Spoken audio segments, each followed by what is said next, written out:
Ako ba ay nakaburol na dahil meron na pong... Hanapin niyo po kung sino ang pumatay sa akin. Dahil, ansa ng kalag gani sa English, kaluluwa. Hindi na matahimik ang aking kaluluwa. Habang, yan.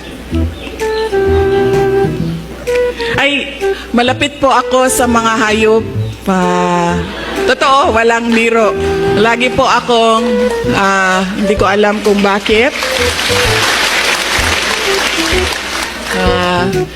Kapag yung mga kasamahan ko, yung mga escort ko ay merong aso, kapag merong dumadaan na aso, kapag sinisipa nila yung mga walang hiya na mga escort ko, pag sinisipa nila yung aso, hulaan nyo kung saan papunta yung aso.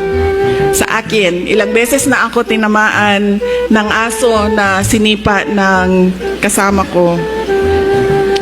At noong ako ay mayor, kapag umaakyat ako sa mga malalayong barangay at nagbibigay ako ng speech doon sa kanilang programa, lagi yan, kinakagat ako ng bubuyog.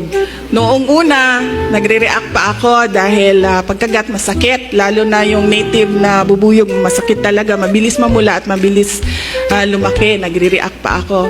Aray, sinasabi ko, andito na naman ang mga NPA. Hindi ninyo ako mapapatay sa bubuyog lang. Pero noong lagi na siyang nangyayari sa akin ay hindi ko na napapansin ang sakit dahil nasanay na ako. Ganyan din yung, ano ba yung duck? Chicken yan siya, no? Ganyan din yun siya. Ngayon.